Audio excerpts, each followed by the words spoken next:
Is it working? Hello? Hello, is it working in YouTube?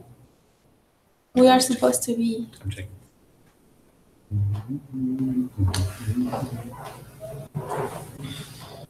Oh, yeah, you are.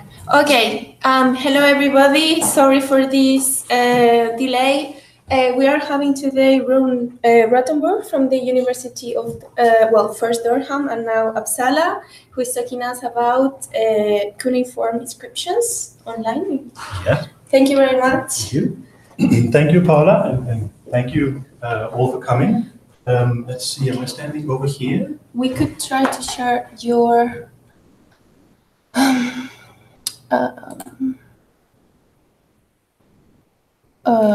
anyone knows how to share the screen? Okay, yeah. Okay. Great. Okay. Yeah. Right, we're all set. Good. Thank you, Paula, for the introduction, and thank you all for being here. It's a great pleasure to be here. I always enjoy and cherish the moments where I get to engage with people outside of my own field. What I'm going to talk about today is mainly some results, but mainly methodologies from my doctoral thesis, which was delivered to the University of Durham Department of Archaeology back in 2016, seems ages ago now. It's also going to I'm going to start out by giving an introduction to the cuneiform course, of course, for those of you who are not necessarily aware of what that entails, and then briefly contextualize in relation to my engagement with landscape archaeology, which was sort of the two main components of my doctoral thesis. I'll get back to all that in a moment. Then, in conclusion, having discussed sort of the approach that I had for dealing with mainly quantitative data from Microsoft cuneiform texts in a landscape archaeological perspective, I'm also going to offer sort of a bit further perspectives on what I think can be achieved by looking at data sets from cuneiform texts in a very large and very standardized sort of comparative perspective over larger areas. But anyways, I hope I got it right in terms of the English phrasing. What I wanted to adhere to with the title was, of course, Little Red Riding Hood, Further and Further into the Woods, Lessons from the Crossroads of Cuneiform Studies, Landscape Archaeology, and Digital Humanities Research. I don't consider myself anything but an apprentice in digital humanities research as such. My initial education from the University of Copenhagen was straightforward assyriology for my BA and my MA. During that time, I also engaged considerably with field archaeological projects. I've been working in Jordan for a number of years, but my main sort of course of study was in assyriology and study of cuneiform texts and history related to cuneiform culture. Then by chance and by coincidence, I ended up in Durham doing a PhD in something very different, namely landscape archaeology. But the main idea of the project I was doing there was to try to integrate cuneiform texts, and especially quantitative information from cuneiform texts with landscape archaeological perspectives, so to say. When I came to Durham, they had not much knowledge at the Department of Archaeology, at least, about how that could be applied in a big perspective, and I did not have much knowledge about landscape archaeology. And then finally, well, I've just noted a couple of things here to note also my experience with field archaeology, and then since then, I've shifted back to assyriology in the sense that I'm now a researcher at the University of Uppsala since 2 weeks ago, working on a project that I'll get back to at the end of this talk. But I guess it's also a personal narrative in the sense that I brought in a little bit Riding Hood because I like the notion of going into the forest and picking flowers, finding something that is prettier, a bit further into the woods, and then going further and further into the woods, and eventually ending up in a completely different place than where you thought you would start. That's what happened to me, at least, as an archaeologist engaging with landscape archaeology. But before we get to the personal part, my own doctoral research project and what that produced, I just wanted to give a brief sort of introduction to cuneiform text for those of you who are not familiar with it. Cuneiform is a script, it's not a language. It's used primarily for Sumerian and Akkadian languages that are spoken in the ancient Middle East at various points between the latter half of the 4th millennium BCE and until the beginning of the Common Era. I've just taken an example from the standard primer for all astronomy students, the Laws of Hammurabi, the Stele Astronomy at the Louvre, and then you can see the text described, the transcription and the translation over there. I'm not going to go into much details about it, just to give you an impression of what kind of script we're talking about. It's primarily found used on stone, as shown here, but the main medium of communication for cuneiform is clay tablets, very baked or unbaked. Do you read left to right or right to left? You read from left to right, yes, all the way through.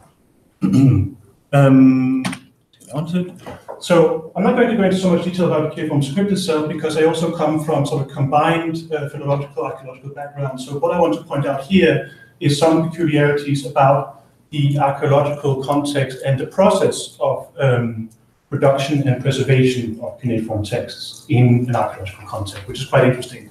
I've just taken a couple of pictures here that basically shows that the essential deposition of cuneiform text as material objects in an archaeological context. Here's a picture from Tel Shara in Iraqi Kurdistan from 57. The excavation of cuneiform tablets from archaeological strata and also a preserved tablet here. What I want to point out with that is basically that there are some peculiarities in terms of the preservation of cuneiform text as historical documents that sets them aside, in my opinion, and I'm happy for you to agree in discussion, disagree in discussion afterwards. But it means that it's a different corpus that you come out with compared to written texts that are made from papyri, paper, wood, other things that are more easily perishable in an archaeological context. And that produces some particularities that I want to take into account here. Cuneiform text can, in other words, go through a number of, say, contextual metamorphoses in an archaeological context. The figure here on the left just illustrates a process from a city, Middle Bronze Age city on the Euphrates called Harado, that's described in an interesting article from 1995 by Michel Sauvage. That simply shows that cuneiform text can go through initial use in a living archive, then be discarded, thrown out, or left in a burning house. Then it can be taken out again afterwards. In this case, for example, legal documents related to real estate or particular valuables, something like that, described in the text, and be reused, and then eventually be destroyed once again, or all the destruction can be found again. The picture over here on the right shows the palace archives at Ebla from the mid-3rd millennium, but again illustrates that when exposed to burning, conflagration, and so on, this entire archive would be mostly preserved. It's an amazing resource for information on the palace administration at the time, but I just wanted to bring it in here for you to think about what actually happens to historical documentation if it's left in a burning house but not made of paper, which is what happens here. I'm saying all of this because I want to point out or get to a point about the scale of the cuneiform corpus, what makes it interesting for the kind of approaches I'm going to be talking about here.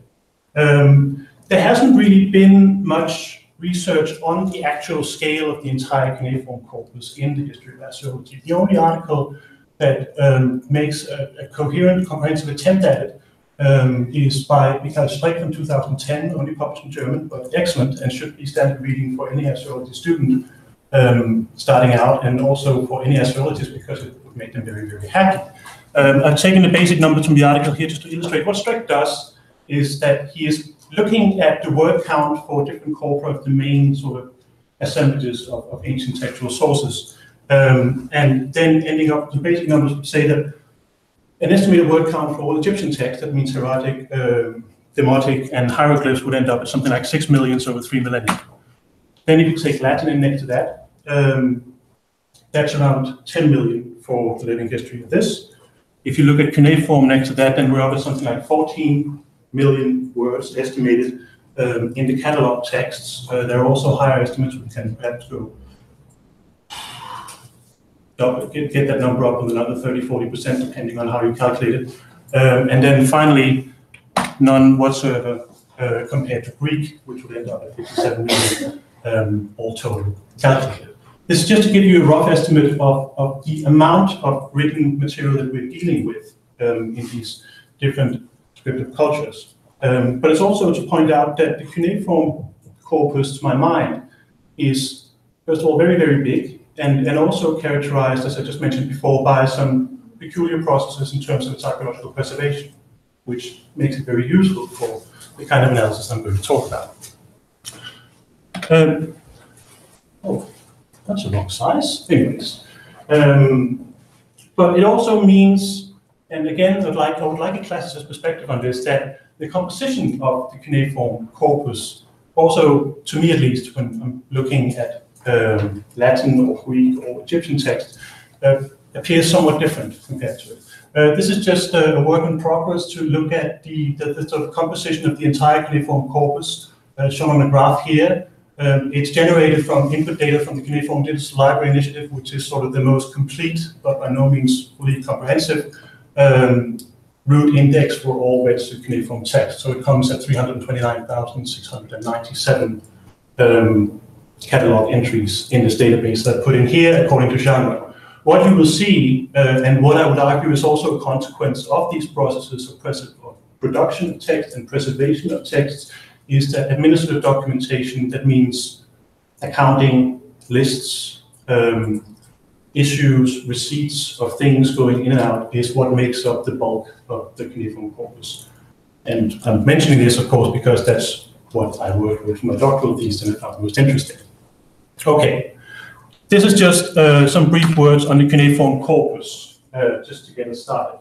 And then getting over to talking about, and that was also where I was in 2012 when I finished my MA, and then went to Durham.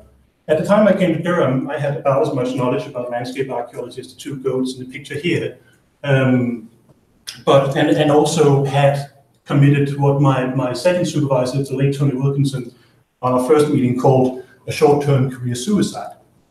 He actually said that. It was very kind. He said in the short term, emphasized that. My time at Durham was interesting in the sense that I came into an environment with a lot of landscape archaeology projects going on that tried to capture very, very big pictures of social, historical, and environmental development in the Middle East over the long term. I've just listed a couple of the projects here, the Fragile Crescent Project, which was headed by Tony Wilkinson, and also the Invisible Dead, which dealt with death and burial in the Levant and Great Britain. Persia and its neighbors, which was looking at the entirety of the Sasanian Empire, and especially the border regions of the Sasanian Empire. And then a lot of this, the same trend sort of comes up again in the current project, Endangered Archaeology in the Middle East and North Africa, Yamina run out of Oxford, in cooperation with Leicester and Durham. All projects that aim at trying to standardize and map information from archaeological reports and files at a very, very large scale.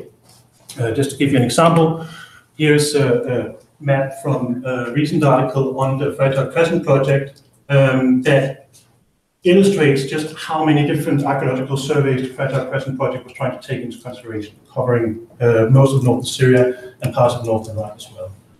The final database, or the database when at the time I was there, was counting somewhere around 10,000 archaeological sites. And the interesting thing was then to try to develop approaches to understanding this massive amount of data. It also, the same kind of, the data structure that was used for this, which I'm going to get into more detail with in just a moment, was based on a kind of ordering of and standardization of information that is common to all of the projects I've just listed. It's best described in 2015 article by Bradbury et al., which relates to the Invisible Dead project that I just mentioned. Basically, what was done here by using off-the-shelf software, mainly Excel, Access, data files, all data that was relevant to a project would be integrated in a hierarchical scheme where you would first refer to a data set, then break that down to an area, and then a subordinate feature, for example, and then an object. So you create sort of 4 levels within the Excel sheet that can then be imported into an Access database that can then be put into GIS. In the case of the Invisible Dead, for example, translation of this basic data structure would be that the data set for the Levant or the United Kingdom, then you would go through all the archaeological reports you can find on burials, cemeteries, and so on. Define cemeteries. Within that, you would define a number of graves. Within the graves, you would define a number of skeletons. So you see kind of hierarchical ordering and standardization of information. In the Fragile Crescent Project, the same kind of approach was applied to, at a site level, you'd be looking at site sizes, settlement periods, and then you'd be sort of start generating these very, very big charts to try to understand the progress of human settlement in the Fertile Crescent over the very long term. Just taking this graph here from an article by Lawrence et al. From 2016 in +1, which shows the growth of larger urban settlements over the very long term from 6,000 BC and down to 1,000 BCE. And can also go further. We're talking about coverage and understanding, trying to look at the development of human settlement over 10,000 years. Now, that's the kind of landscape archaeological perspective that I came into at the time. And my own contribution in that sense was very modest, I would say. My doctoral thesis was primarily aimed at trying to gauge the scale, the material scale, the economic scale of political organizations in the Middle Bronze Age, Fertile Crescent of northern Iraq and northern Syria in the early 2nd millennium BCE. I took a particular interest in this because I had an interest in economic matters from my days as a master's student in Copenhagen, and also because the general notion of political power, at least still in the Bronze Age Mesopotamia, tends to be one where the state is viewed as a very, very powerful economic and thereby also by inference political actor. And I've just taken one quote, I could have found many others from a recent primer here by Johannes Ringer that states this sort of the old conundrum about the state sort of being a distributional economy that includes more or less the entirety of the population within its economic system. What I wanted to look at was to try to find out if we can quantitatively gauge the scale of political organizations at this time, actually put numbers on Ringer's statement here, and then try to see what comes out of it. So, just in brief about my doctoral thesis, I'd be happy to discuss the sort of the details of it later on, but here I'm mainly focused on method and how the data was collected that I was using and the kind of applications I was using for that, because I suppose that's what this seminar is mainly about. But the basics of my doctoral thesis was to look at, I found 6 different sites from across, South Turkey, northern Syria, and northern Iraq that all date to a period within, bracketed between 1800 BCE to 1600 BCE. And then used a variety of textual and archaeological data sets. This map here just shows them. Again, pink triangles marks are the study sites, the yellow dots are associated archaeological surveys, and then the polygons around that are different types of satellite imagery and digital elevation models and so on that was also included in the study. But the basics of it focused on these 6 different sites that have all been excavated. The reason why I chose them was that, as I just said, they're all contemporary. They all belong within a group of small to middle-sized towns, sort of between 35 hectares for the biggest ones of them and down to just below 10 hectares for the smallest ones. So they can sort of be considered within the same group in terms of their size.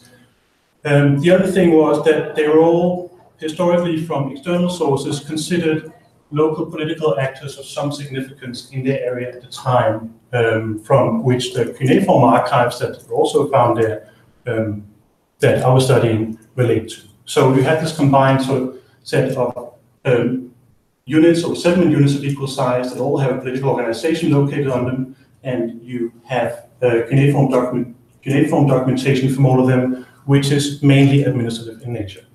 So all things being equal, looking at that in a comparative perspective should then give you some appreciation of what political or palatial, you could also call it, administration at the time would entail, and what kind of material scale it could indicate. That was the sites themselves. Next to that, I also then, with the help of landscape archaeologists at Durham, started collecting information on the surrounding regions, what I call micro-regions that relate to these sites. And that basically entailed mapping out all the known archaeological locales within a distance of either an arbitrary 15 kilometers or a naturally defined region around the site that was sort of contemporary with the settlement that was found on the main site. So what is shown out here is the surface area of the different microregions that are shown over here on the right. Then you have the different settlements that are mapped within these regions shown with orange dots, and then the site density per square kilometer over here. Some of the surveys that were used here were of very, very good resolution and covered the entire region. Some were very patchy. I'll get back to that later on. Paula, sorry. Is there water over there? Yeah. Right. So there's a parent site or a study site. Then there's a microregion defined around that site.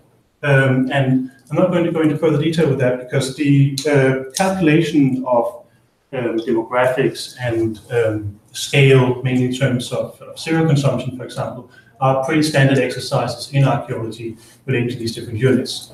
But in terms of gauging the scale of political organizations at the time, I was using this very basic model that basically just tried to compare cereal consumption measured as the number of people living at a given site or in a given microregion and how much cereal they'd be expected to consume per year. So there will be standard rates for that: 100, 200 persons per hectare, each around 375 kilograms of cereals per year. You can calculate that for the number of settlements in the microregion and for the main settlement as shown here. The exercise was then to figure out how do we get the same kind of quantitative information on cereal consumption or production for a political organization, which is only documented in texts. So that's the landscape archaeological framework, and then we can go over to talking about the textual documentation that I was looking at, which is the administrative cuneiform text found at all these 6 sites. That's where we get into the standardization part of it all. So the first thing I did there was start operating with a notion of ingoing and outgoing processes of administering resources. So basically I had from all of these 6 sites collect something like 2,250 cuneiform texts. Of these, around 1,550 were administrative texts. That means texts that are mainly about receiving, keeping, and issuing resources of all sorts of different kinds. These were primarily the agricultural resources. We're talking cereals, pulses, oils, flour, bread, beer, pigs, horses, donkeys, all sorts of different things. So to begin with, I developed sort of this conceptualization, very, very simple, that just did away with any other genre definition you could find in all the different publications, all the different texts, and then said an administrative cuneiform record is either about something going into the political organization's managerial sphere, that will be a receipt. It's about something being kept there. For example, if you're taking stock of all the leather shoes you have standing around, that would be an inventory. Or it's about something going out, being issued to someone else, that would be dispersed. So each text would receive one of these 3 designations. That gives you a way of identifying the direction of movement of the given resource within this administrative sphere. The next thing was then to go to work on these 1,550 administrative cuneiform texts from these 6 different sites. Now, administrative cuneiform texts come in a lot of different formats. I'll show you an example in just a moment.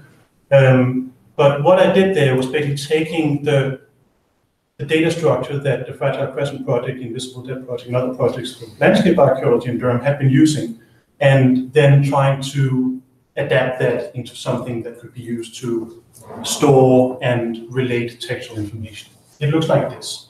Basically, there are 5 sections. There is a dataset designator, which is this one over here, and then there are 4 sub-levels, which is respectively a level that refers to information about the text itself, then a second level that refers to sections within the text, a series of entries, for example, a third level that refers to the specific entry or line, as often in the text, and then a 4th level that relates directly to information on the resource that is being documented in this administrative document, right?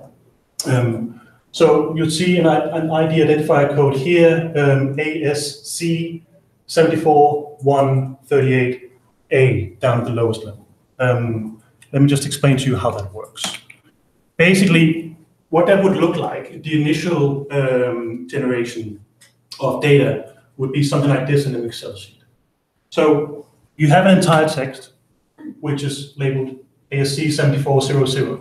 Then there's a section to that. Then down here comes ASC 74138 and it's subordinate A level there, which is a person named N something Paton, a female who's a weaver, who's receiving a grain ration. That grain ration is then subordinated down to the fourth and final level as a sack of grain of a certain amount.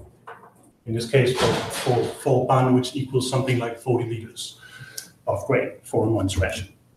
Anyways, I would like to say that generating this kind of data was something that could be done automatically. I very quickly figured out that it could not.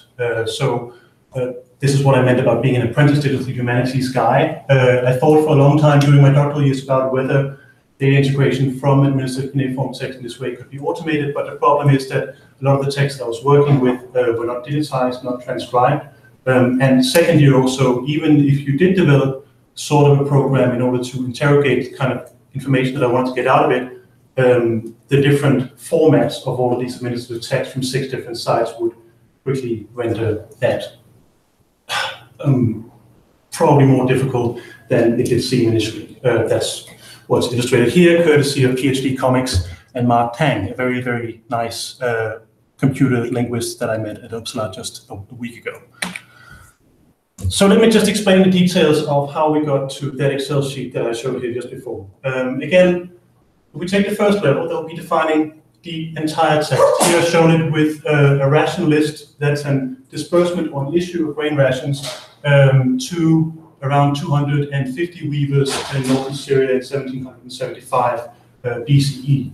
So at the first level, which would be ASC 7400, you would have information on the text itself, its preservation, its damage, as you can see.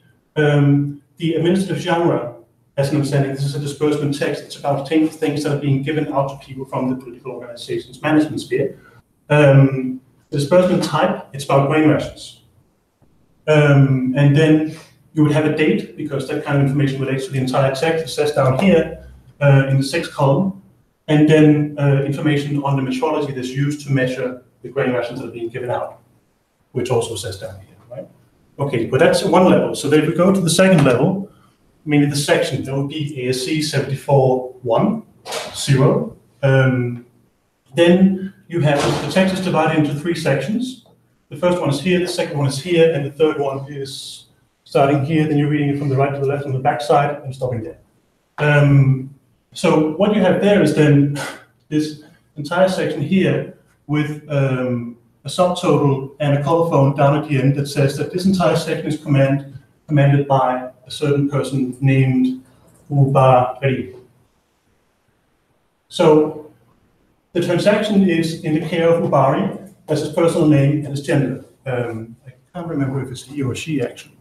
That's that level. Then we get on to the third level, which was the E something or E something from before, which then becomes ASC 74138, which is mentioned down here in this line. The personal name comes from that line. The gender comes from the line up here. The profession comes from the subtotal down here. And the allotment type, the grain ration is receiving, is coming from up here. So I guess what I'm trying to illustrate here is that the information that I was pulling came from a lot of different areas in this text. And I will probably have to work for quite a while to figure out how to put that into an automation process. And finally, then, the grain ration that relates to the patum, which is taken from, well, the amount of the grain ration is stated in the line next to her name. But what the amount actually concerns, what type of resource named grain, is mentioned over in the subtotal here. So you see, basically what I did was tagging a lot of information from a lot of different areas in this text and putting it into the same Excel sheet ordered according to these IDs here, right? Okay, I hope that wasn't too complicated. We go back again, just to show you again. That's how we get to in patum and information on female professions, what she's receiving for rations, and so on. Now, going the other way, then we go from Excel and then transporting all of that information into an Access database, which eventually, on the other side of all the administrative cuneiform text that I was running through with this process and put into it, ended up at something like 58,000 lines and a bit more. Now, again, it's really messing up my graphs. Anyways, so at the end of it all, after having looked at approximately 1,500 administrative text from these 6 different sites, I then ended up with some basic numbers. Most of it was about outgoing issues, that means disbursement of resources to various people or entities. There was a very small contingent of receipts, that means things that are going in, for example, receipts from or receiving the outcome of the harvest in a particular year. And then there were a few inventories, which would be recordings of various tools that are kept in the palace and so on and so on. But the basis of it, what I want to point out is that repeating this process over and over and over eventually gave a data set that contains quantifiable, standardized information on something like 2,500 tons of all sorts of resources that relates to these political organizations. The relative proportions of it is shown over here. So the entire yellow area are cereals, unprocessed cereals, basically. I think it includes both barley and wheat, but most of it will be barley. Then you have a very small percentage of legumes and pulses, a bit of beer, and down here comes bread, flour, oils, metals, and everything else. But as you can see, mainly the entire documentation from 6 different sites, mind you, was about cereals in quantitative terms. Okay, so then you have all of that quantitative information, and then you need to start trying to make sense of it. So what I then started doing was having then standardized, integrated all of this information within this Access database, try to start to order it according to series of texts that clearly relate to each other. Remember, these administrative cuneiform records are about repetitive processes. They're about things that are being given out day after day after day, or month after month after month. That means that what you need to do is to try to identify specific series of the same action that are going on. For example, in terms of issuing beer to a specific number of people each day from the same palatial organization. Okay? Because if you don't do that, of course, you're looking at a lot of echoes in information, because the quantitative information that's contained in one text is being repeated in another text the next day. So this graph here just illustrates an ordering of complete, fairly complete, and damaged texts, and then the amount of beer that is listed in them. And as you can see, what it illustrates is just a very, very regular pattern of issuing beer in specific amounts day after day after day after day. So in this kind of, so sort of integrating this entire series of text within, because contextual information, archaeological information also, they can be related to the same office, the same action. You can then start looking at, on average, the beer office at this particular palace would be issuing so much grain to this group of people that's concerned with this text per day, day after day after day after day. So that's the first thing, is sort of trying to sort of define groups of text that, and then try to measure how large is the throughput of resources within this given sector of the administration, and what can we say about it. The next step is then trying to look at that over time. What I was showing you before was basically just saying, the graph I was showing you before basically just said that on average, the amount of beer that's being issued by this office will be this. So what you're getting to here is that trying to order these different amounts according to native calendars. Sometimes it looked nice, sometimes it didn't look particularly nice. This is one of those where there's a bit of confusion, relates to issues of grain and malt for beer production at Shubat Enlil in northern Syria in the 18th century BCE. But because of the dating information that I was mentioning before, that's also contained in the data structure from administrative cuneiform text, you can actually start plotting some of all of these amounts onto the temporal line. And then eventually when you do that, you start getting an idea of what the throughput is throughout the year. You can start adding these numbers together to say, for all the documentation we have, it will be this amount of cereals per month, or this amount of beer per month, or per week, or per day, and so on. Just to get you some brief points about the sort of main conclusions of my thesis. Again, something I would like to discuss later on, but it's mainly here to illustrate the process and the methodology. If we're going over to the question of how large were political organizations in the Middle Bronze Age, we can take an example here. We've taken the collect amounts of grain, rations, and fodder that is being given out to people and animals by palace, 17th century palace at Al-Alaq in modern-day southern Turkey. So in all here, there were 28 monthly texts about disbursements of grain to people and to animals that forms one complete series, basically. They stem from 3 different years. Then you put these amounts together and you start looking at, does this look like a regular pattern, which it does very nicely. Here it's divided into barley, emmer, and wedge, and then you have the number of texts marked out with that almost invisible blue line. From that, you can then calculate an average of the amount that would be going out of the palace for each month. And from that, again, you can calculate an average on the amount of cereals, pulses, and so on that the palace would be issuing for an entire year. And then you've got a basic notion of the level of cereal consumption within the political organization for an entire year. Going back then to landscape archaeology, that's where the microregion settlement data that I was talking about before that comes from archaeological surveys comes in. So the map that you see here on the right illustrates a combination of textual and archaeological data on settlement sizes on the one hand, and the quantitative data pulled out of administrative cuneiform records on the other hand. So orange and yellow blobs marks the estimated amount of cereals consumed for each individual site within the microregion based on an average amount of cereal consumption of 375 kilos per individual per year, right? And then red down here marks the 115 tons of cereals estimated that we got from the texts shown as before, for the palace itself. So there you have represented the scale of cereal consumption for the palace next to the estimated cereal consumption for everyone who was living around it at the time. And that gives you, to be bold, something like a gross product of palace organizations in the Middle Bronze Age, Middle East. But this is a very good survey, and also a very stringent set of records.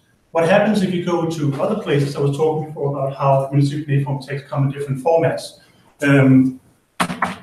At Al-Alaq, they had texts that basically, one text for each month that basically said so and so much for all the weavers, so and so much for all the herders, so and so much for all the grinders, so and so much for the entire rest of the economic organization within the palace. At another site, Chagapasar, or Ashnafim, as it was named in the Middle Bronze Age, they'll be registering the same kind of thing, but on 12 different texts.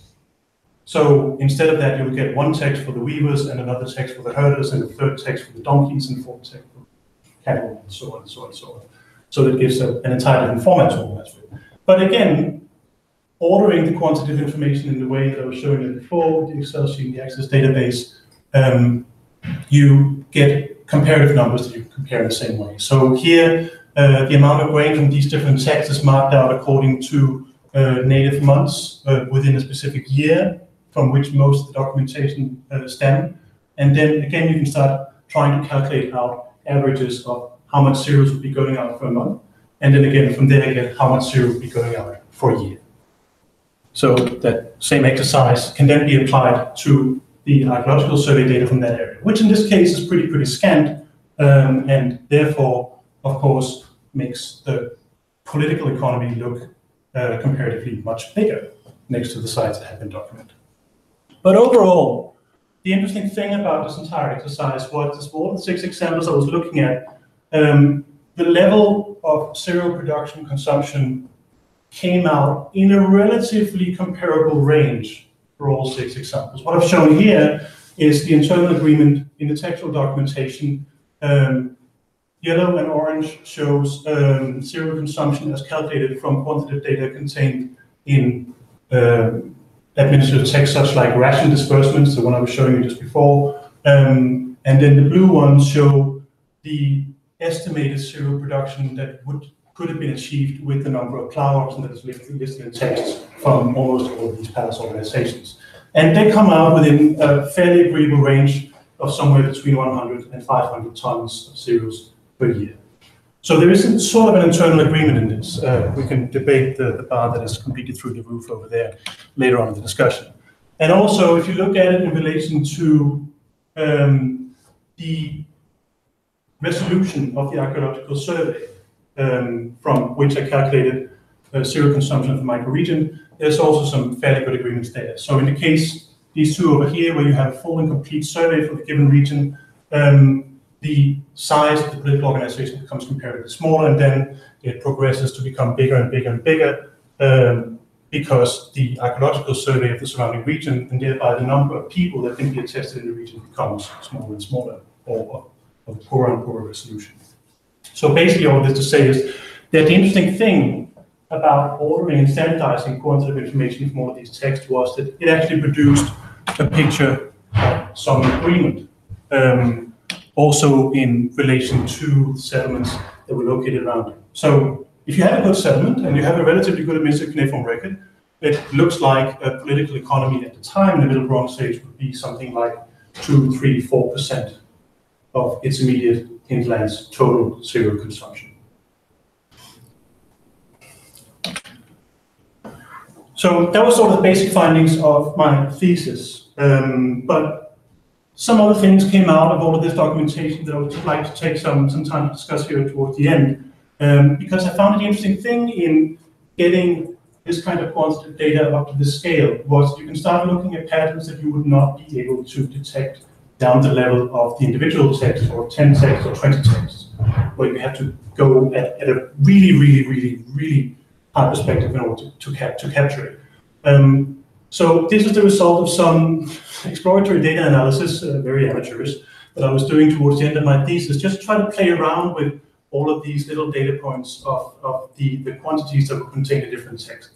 What has been done here is that I've divided all of the quantitative data from the different texts into 3 groups: cereals, legumes, and sesame unprocessed in one, that's marked out in yellow here, and then flour, bread, and beer, everything that is derived from cereals, in orange, shown here, and then finally fruit, vegetables, oil, fat, meat, spices, sweetness, and wine, everything else is marked out in green.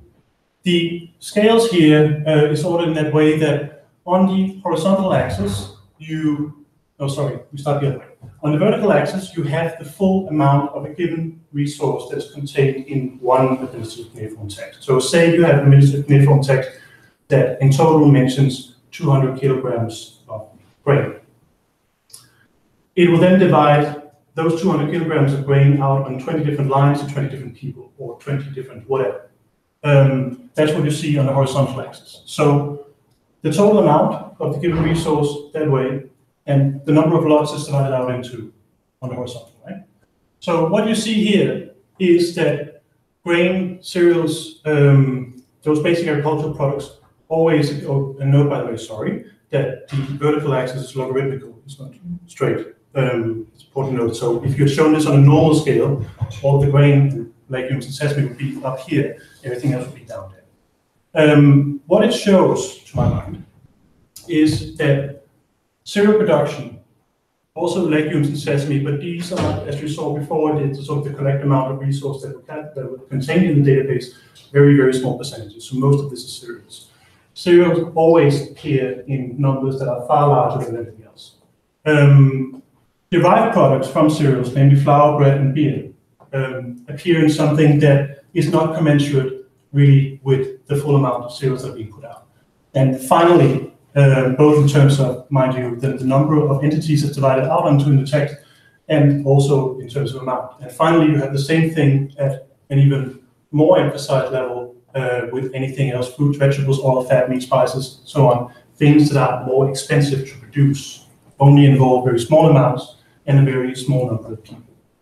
I use this as an argument in my thesis to say that one thing is that the political economy at the time is basically a very small entity in terms of cereal production and consumption compared to its immediate hinterland and to the overall social level consumption of agricultural products. But we're measuring that from cereal production. So when we look at everything else, it's actually even smaller. It means that those, say, 40 people that could be mentioned in relation to that text who are receiving grain don't seem to be receiving any of the other stuff here. I can also confirm that from actually reading the individual text, looking at possible agreement between names in issues of beer or issues of oil, issues of cereals. There is no of that. So this idea about a redistributive economy in the Middle Bronze Age, so in the early Bronze Age, doesn't really add up with this impression that you're getting here. You don't find very many people, except for perhaps 10, 20, 30 or something like that, that are actually being supplied the full range of nutrients, vitamins, and so on that they need in order to survive. People are basically just receiving grain, and very, very few of them are receiving anything else. Okay, so you're also talking about a differentiated economy, but that's a kind of picture that I would never be able to find if I just be looking at individual texts, I think. And that was one very interesting thing I thought that came out of mapping all of the quantities in this kind of way. To finish up, I just wanted to give some bit further perspectives on this. I mean, what I was working with in my doctoral thesis was about quantities, economic history, and economic structure, and the kind of thing that also would be very interesting to work with going forward. But I think it also spurred an interest, this entire project, in the broader applications of the combinations of this sort of standardizing of information from a lot of different types of cuneiform texts. And using that within a GIS framework where you can compare all of this data across different sites and different areas. What I did in my thesis was actually something that had been done before for individual sites, where assyriologists would identify a specific group of texts that offered itself immediately to looking at cereal production or the number of people that are being supported by the cereals that are being given out by the political organization. But what I did differently was I did that for 6 different sites to compare it, and then looked at what the agreement would be like. But the interesting thing, as I was saying to start with in this talk, was that the cuneiform record is very, very big compared to a lot of other assemblages of textual information from the ancient world. And the second thing, as I was talking about in terms of it's the processes of production and preservation of cuneiform sources also means that it very often is relatively easy to pinpoint the location, the origin of these texts to a useful geographical coordinate. They come from archaeological sites that are excavated in just the same ways as potsherds or swords or other types of archaeological objects that are being retrieved from archaeological sites. I mean, they can be understood and studied in the same way. So that brings me on to what I'm doing now. I started my position at Uppsala just 2 weeks ago and haven't gotten very much into it, so I have something to show for it. But the interesting thing about the project I'm in now is that it allows me to, and that's also part of my portfolio in the project, to start playing around with larger GIS applications to a specific type of objects. In this case, it's private objects from all of the history of the cuneiform script. That's basically from around, or almost all, from around 2800 BC and until the year 0. So it gives me a very, very long temporal horizon, and also including most of the Middle East. From this object over here is from Malta, from the late second millennium, but still in the middle Babylonian inscription. But to play around with different ways of analyzing and understanding and approaching this record or this particular type of materials in a very wide perspective. What kind of questions are you going to ask if you want to look at the wider sort of comparison of these kind of objects over time and space? Like, are they using particular materials in one place instead of another? Divine names. Will there be more of them in one place than another? These kind of things. I haven't gone much further into it, but I hope it's going to produce something of value. And then finally, also to conclude, that brings me to a side project that I'm playing around with. This is from this week, where I was partly trying to locate all provenance or maybe provenance texts that are contained in the Cuneiform Digital Library database within GIS. So what you see here is those 242,509 catalog entries in CLI that seemed to be associable with the site that I could locate, which was around 150 sites I met for now. But it's an interesting map in several respects. One thing, of course, it shows the sort of that you have here a root basis for looking at this kind of documentation in the spatial framework, and then also for starting, for example, studies like I did on like material resources in the cuneiform text at a much larger scale, saying, I've been looking at northern Syria and northern Iraq, what happens if I start comparing that with the south, for example? But I also want you to, I'm just leaving you this map to sort of to think bigger also, because one thing that really interests me about this in the longer term is to try to, once that data set is more sort of thoroughly refined and there's a better understanding of the periodization, this just shows text from all periods, and location and so on, then we can also start asking questions like, for example, is a cuneiform assemblage from a particular archaeological site comparable, for example, in the proportion of different genres represented to another site? Right? If you imagine that you have, say, 2,000, 3,000 texts from one archaeological site and 5 others where there's a similar agreement in a proportion of different genres, what does that mean for our concept of reliability of historical sources? Time, right? That's just one example. So some of the ideas I'm coming with this kind of approach. I think that is going to be my next statement. I just wanted to make some concluding remarks, and by all means, I really hope for some productive questions and critique also of what I've been talking about here. But I think mainly what I wanted to get through was that this way of thoroughly standardizing, as I did, much of the kind of sort of the data structure that I was showing you earlier went counter to what I've been trained to do as a philologist, like sort of maintain the particularity of an individual text and so on.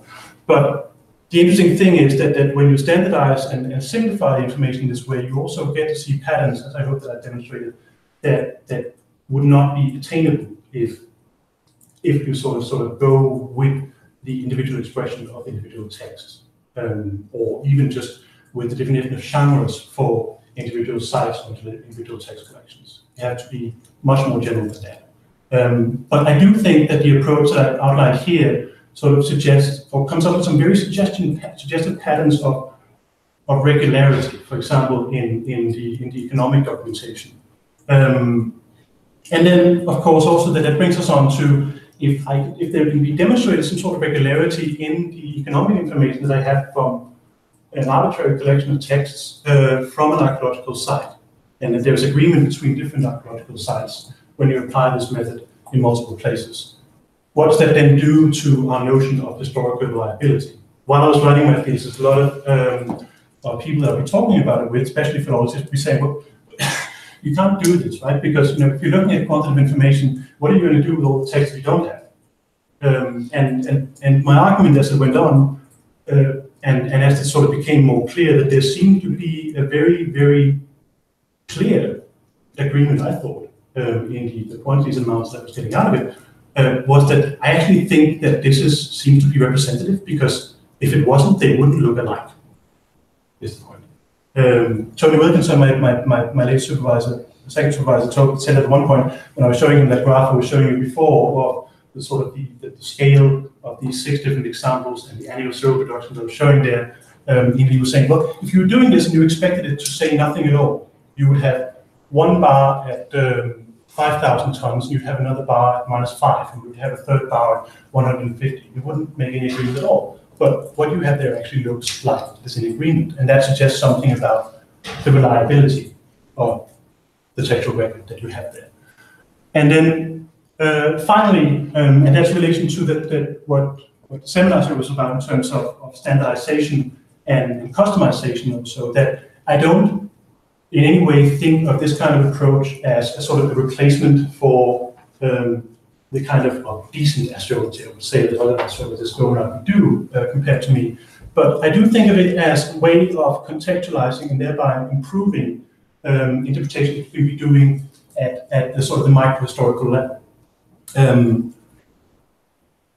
all the books or the sort of primary publications of the text that I would be going through in order to harvest out all of this information to this database, who were dealing with administered cuneiform text. There were publications of administered cuneiform text from these 6 different sites, are exquisite pieces of work in terms of the amount of data that and information that they're pulling out of these texts and recording in terms of personal names, place names, paleography, all of that stuff. But I found it very telling that in publication on 300 texts about issuing beer to people, you would not find anywhere in that 400-page long book section or chapter discussing, is this a lot of beer or is it very little beer?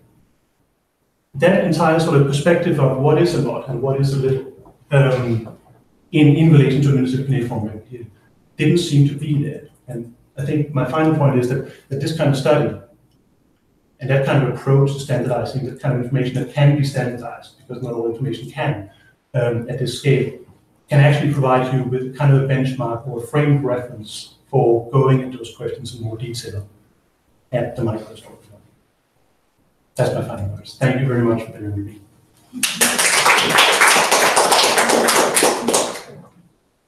Okay.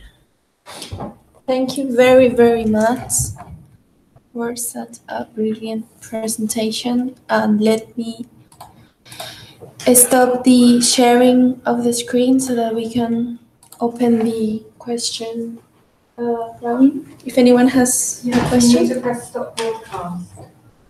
Normally we broadcast the questions as well. No, we don't? Yeah. I think we did for mine.